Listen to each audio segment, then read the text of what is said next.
That's right. Back at it again, Full Custom Hot Dog here, doing another Blu-ray review. That's right. And today, gonna be talking about the film. Is it a cult classic? I mean, I think almost everything is these days. The film Solarbabies from 1986, directed by Alan Johnson. If you don't know who Alan Johnson is, he's better known as the choreographer for Blazing Saddles, History of the World Part 1, and Lamb Chops, Hanukkah, and Passover Surprise. But before we get into all of that, there's quite a bit to unpack with this movie. Let's talk about the release itself. Coming from Kino Lorber, has nothing on it. It's pretty, might as well be a blank disc, but thankfully it's not. There's a movie here. So, yeah, this is like a D grade, because thank you for putting the movie on a disc. That's how I feel, right? I feel like, what would it take for an F score? Oh, you can hear me probably opening this thing. What would it take for an F score? You know? Would it have to be, I don't know, something would have to be really broken, and then the company would have to say, like, no, we're not putting out replacements. Something like that, I think, would be an F. But you put an obscure movie on a disc, that's your first step to getting a decent grade, so D for effort, I guess. So anyways, let's dive in to what the hell this is. Solarbabies, according to IMDb, in a post-apocalyptic future ruled by the military, a group of renegade teenage orphans with a legendary orb, Bodai, that can supposedly bring rain back to dried up Earth. There's something weird about that sentence, right? That's not just me. Anyway, I blind bought this because I'd always heard of it, and I always thought, with a title like that, what could this movie even be about? And I'm looking at the cover, and I thought maybe it's about these kids who get powers from the sun. Wmaybe it's some kind of Fantastic Four type thing where all these kids become solar powered when they were babies. You know, maybe they were birthed in a space shuttle doing orbit around the sun or something. This is none of that, which is great because this movie starts off crazy. If you don't want to know what this is about and you want to watch this right away, pause this, go watch it and come back, because I'm going to do some light spoilers here. This has nothing to do with superpowers, kind of. This starts off with a post-apocalyptic planet where there's no water, and some kids are in roller skates, and they're going to fight with, well, not fight, they're going to play some weird, you know, in the future, every future has some weird ball game. And in the cooler futures, they're on wheels. You're on wheels, and there's a ball involved. This movie, Rollerball, Alita, all prime examples. I feel like there's a few more that I'm missing. This isn't something that's new here, obviously, right? So, they go, and they're going to throw down against this other team, and the other team, you've got the team with the dark armor, and then you've got the team in the cool, happy getup called the Solarbabies. Incredible name. It does come into play at a few points. And so one of the I wanted to say solar children.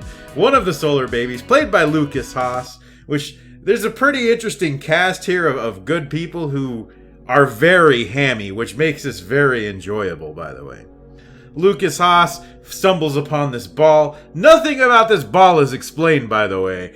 And I normally wouldn't have issue with that. But when there's so much, they describe the ball, I'll get to some of that anyway. I'm just going to ramble for a little bit about Solarbabies. That's what I'm doing with my day. So, they get the ball can make it rain. They get stoked because, hey, maybe we can have rain in this god-awful wasteland. And then the ball gets stolen and they set out on a big adventure out into the desert.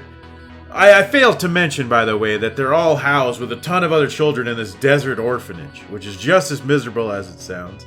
Lots of production here. This movie had a $5 million budget, and then ballooned to $20 million, because the producer was persuaded by his colleagues. That's according to Wikipedia, and that producer was Mel Brooks. Yes, Mel Brooks produced this movie. It always trips me out when you find out he produced some things that aren't his usual fare that he's known for. But yes, he produced this movie. So $20 million is on the table for this movie. Mel Brooks invested $1.5 million of his own money to make this movie. And then even took out a second mortgage on his home because he needed to invest more and then got banks to raise another $15 million. Mel Brooks says he lost about $9 million of his own money, but he thinks by now he probably broke even thanks to home media. Pretty incredible and insane and sad to hear someone so wonderful go for broke on this ridiculous ass movie. This movie goes in a lot of places. You get a little bit of Thunderdome. I don't want to say Mad Max because it's more Thunderdome. It's a bit more of a family-friendly version of the apocalypse, and there's a lot of fun scenery and everything too. This is a very cheesy, light-hearted, warm family movie with nice little chunks of pocketed nightmare fuel. Every kids movie in the 80s had to try to scar you a little bit. And there's a scene here where a man is made to believe his flesh has been removed from his bones in a pretty cool scene. I put a cap of that here in the slideshow.